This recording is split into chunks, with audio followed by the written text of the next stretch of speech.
জলবায়ুর প্রভাবে বদলে যাচ্ছে প্রকৃতি, পরিবেশ পাল্টে যাচ্ছে চিরায়ত বর্ষার রূপ। বৃষ্টির আকাল থাকায় ধানের বদলে ডাল চাষ করছেন কুড়িগ্রামের চরের কৃষকরা। বলছেন, সেচ ও বাড়তি খরচ ছাড়াই ঘরে তুলতে পারবেন ডাল।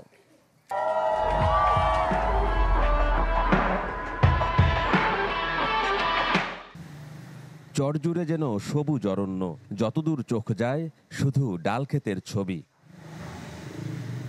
কুড়িগ্রামের নাগেশ্বরীর কৃষকরা বলছেন, এবার আমন মৌসুমের শুরুতে তেমন বৃষ্টি না থাকায় ধানের জমিতে ডাল আবাদ করেছেন তারা। আশা করছেন লাভ হবে ভালোই।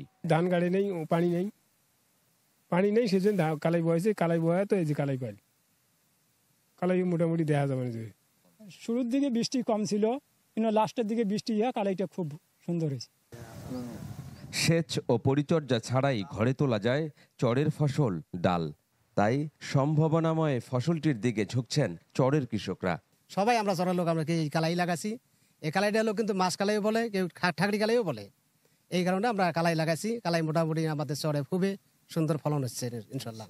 এই বছরে মানে পানি একটু চুরি হয়েছিল আগে, এই জন্য ধানের আবাদ করে নাই। স্কিমের জমি সেতে কালাই দিছে, এবার কালাই ফলন তো বেশি, কালাই লাভ বেশি, এই জন্য কালাই চাষ করছে বেশি মানুষ। কৃষি সম্প্রসারণ অধিদপ্তর বলছে, জলবায়ুর প্রভাবে বদলে যাচ্ছে ফসলের প্রকৃতি। কৃষি কর্মকর্তাদের দাবি, ডালের আবাদে ধানের ক্ষতি পুষিয়ে নিতে পারবেন কৃষকরা। কৃষকদেরকে আমরা পরামর্শ দিচ্ছি যাতে ওনারা মাসকলাই চাষাবাদে আগ্রহী হয়, এবং মাসকলাই চাষাবাদ করলে তাদের যে ধানের যে বিকল্প হিসেবে যে রোপণ করছে সেখানে তারা আর্থিকভাবে এবং লাভবান হবে, এবং তাদের যে ক্ষতিটাও তারা কাটিয়ে উঠতে পারবে। আমরা কৃষকদেরকে বিভিন্ন ধরনের মাসকলাইয়ের প্রণোদনা দিয়েছি, বিভিন্ন ধরনের আমরা সুযোগ সুবিধা তাদেরকে দেওয়া হয়েছে, এবং সার্বক্ষণিক কৃষকদেরকে আমরা পরামর্শ দিচ্ছি।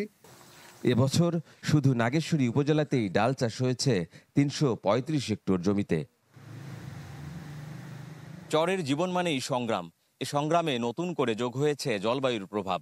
এ প্রভাব মোকাবেলায় কৃষকরা খুঁজে নিচ্ছেন আবহাওয়া উপযোগী ফসল। তাই এবার চরে চরে দেখা যাচ্ছে ডালের বিপ্লব।